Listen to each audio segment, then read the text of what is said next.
Today's class, we're going to take a couple of minutes and talk about energy bar charts again. So we're going to go back and review them. We're also going to talk about how to add thermal energy calculation problems into the energy bar chart scenarios that we've been working with earlier this year. So to review, we have an energy bar chart or an LOL diagram, and we're going to draw an energy bar chart for this scenario. We have a chunk of clay that is sitting at the top of a building. So here's a picture of that. So I have a building, and I have a chunk of clay at the top of it, and it's at rest at the top of the building. And then the scenario position B would be the same building with a chunk of clay at the bottom. It's landed on the ground, it's not moving. So if we were to draw this energy bar chart, initially we would say that the chunk of clay just has gravitational energy because it's up there not moving. And then originally, when we talked about this earlier in the year, we would say that the chunk of clay has dissipated energy because it's on the ground and all of the energy transferred somewhere, we just don't know where it is. So there's that. And then we also want to go back in time and remember when we did the energy skate park activity. And so when we did that activity, they used thermal energy in their bar charts, and we kind of like bypassed it. One of the things that we said at that particular point in time is that thermal energy is the same thing as dissipated energy, and we just kind of didn't talk about it at all. We just moved forward. So what we need to know now is that when energy is dissipated through friction, objects will heat up. And when they heat up, we say that they now have thermal energy. And we now have an equation that allows us to calculate that, which is Q is equal to mass times specific heat times change in temperature. And we're going to now say that Q is the same thing as E therm, which we are now going to start seeing on our bar charts. So the best way to talk about this is to go through a couple of examples. So in this particular problem here, I have a 1 kilogram chunk of clay, and it's being dropped from a 20-meter tall building. So I'm going to draw a picture to see that. So here's my clay, and it's at 20 meters tall. So this is 20 meters. And at position B, the chunk of clay is at the bottom, the 20 meter tall building. But there's something that's really important in this statement, is that we are going to assume that all of the energy from the clay is converted into thermal energy after it lands. So right away after it lands, it converts to thermal energy. So let's take a look at what was at drawing our bar chart here. So if we were going to draw the bar chart, we would say that initially at position A, oops, that's not what I wanted. At position A, the clay would have all gravitational energy, and at position B, because of the assumption that we made, we would say that the clay has all thermal energy. So if we were to write the energy equation here, we would say that we have Eg equals E therm, which you might remember is Q. So I'm going to go to the next slide, and I'm going to kind of work through this problem here, but there's a couple things that we need to keep in mind. We need to keep in mind that we know that the mass of the clay is 1 kilogram. We know the height of the building is 20 meters, and we know the specific heat is 3,000 joules per kilogram per degree Celsius. So when I set this problem up, what I'm going to do is I'm going to remember that the formula that we had for this is Eg equals E therm. So that tells me that I need to figure out what my variables are. So if Eg equals E therm, I know Eg, and the formula for Eg is, if you remember from once upon a time, long time ago, was mass times gravity times height. So I need to find these things. Okay. Well, I was told that the mass for this particular object is 1 kilogram. And if you remember from a long time ago, gravity is 9.8 meters per second squared. So that's always a thing. And we were told that the height of the building from before was 20 meters. And so now for E therm, if you remember, is the same as Q is the same as C, I'm sorry, not C, it's the same as M times C, mass times specific heat times change in temperature. So if I'm setting up my variables over here, I'm going to take E therm and mass and specific heat and change in temperature. So in this problem, the mass has not changed, so it's still a 1 kilogram ball of clay. The specific heat for the clay was 3,000 joules per kilogram degrees Celsius. And it's asking us how much will the temperature change, so we're going to be solving for delta T. So I'm going to go ahead and set my problem up. So I have EG equals E therm, okay? And we already said that EG equals M times G times H, so I'm going to put that here. And we've already said that E therm equals M times specific heat times delta T.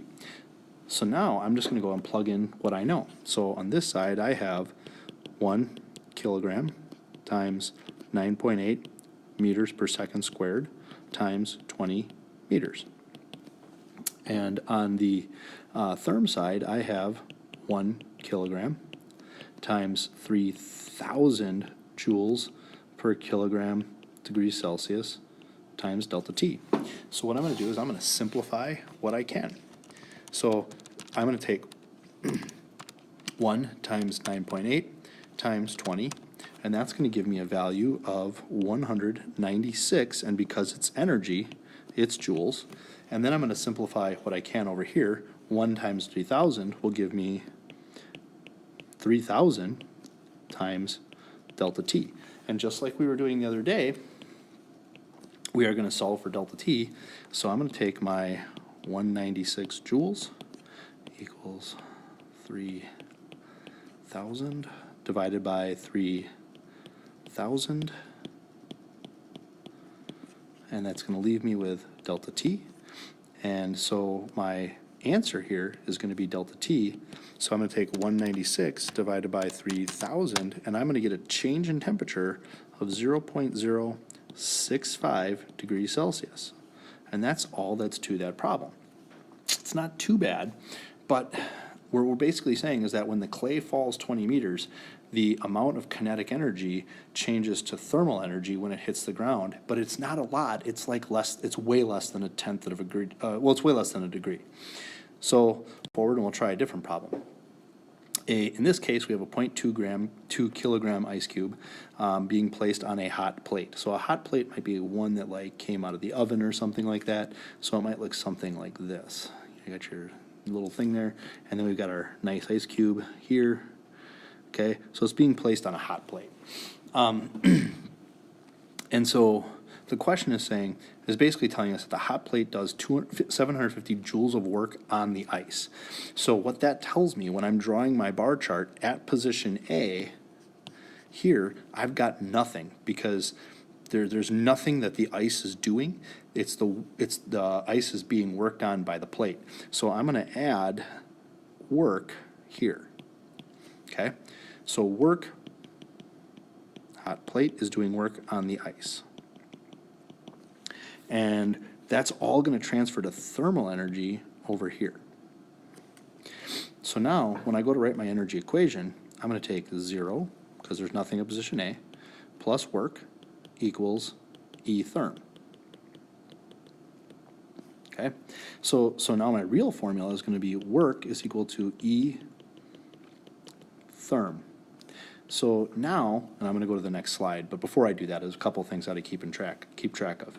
I know that the mass of the ice cube is 0.2 kilograms. I know the specific heat of the ice cube is 2,108 joules, and I know that the amount of work that's being done on the ice cube is 750 joules. And it talks something about the -2 degrees Celsius, and we'll talk about that later because that's actually a different part of this problem.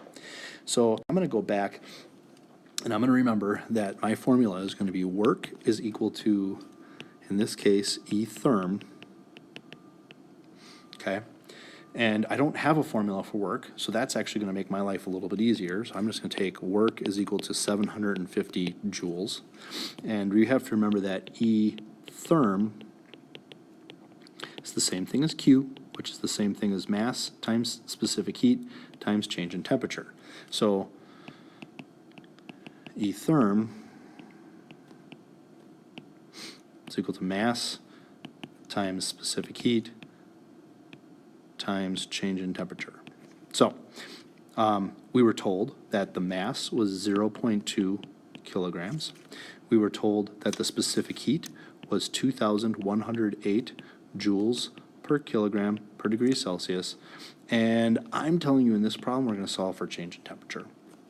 So I'm going to set my problem up, my formula up. So I have work equals E therm. And because E therm is the same thing as mass times specific heat times delta T, I'm going to take work equals mass times specific heat times delta T. So now I'm going to plug in what I know. In this side, I'm going to take 750 joules. On this side, I'm going to take 0.2 kilograms times 2,108 joules per kilogram per degree Celsius times delta T. I'm going to simplify what I can. So I'm going to take 0.2 times 2,108, and I'm going to get 750 joules is equal to 421.6 times delta T. And since we're solving for delta T, I'm going to divide both sides by 421.6. So 750 joules equals 421.6 divided by 421.6 divided by 421.6, and that will allow me to end up with just delta T. So 750 divided by 421.6 gives me a value of 1.78 degrees Celsius.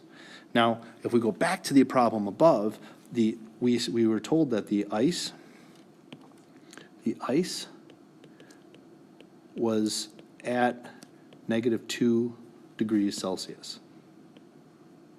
Okay, so the ice was at -2 degrees Celsius, but the plate did enough work to increase the temperature of the ice by only 1.78 degrees.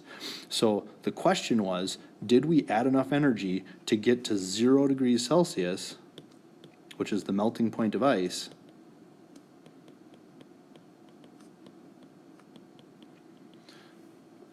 and the answer is 750 joules of work will not raise the ice enough, the temperature of the ice enough to melt it. So the answer to the question is no. It did not add enough temperature because the ice will not melt.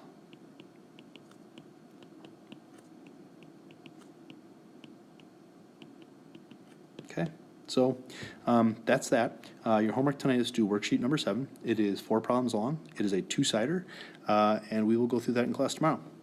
Good luck.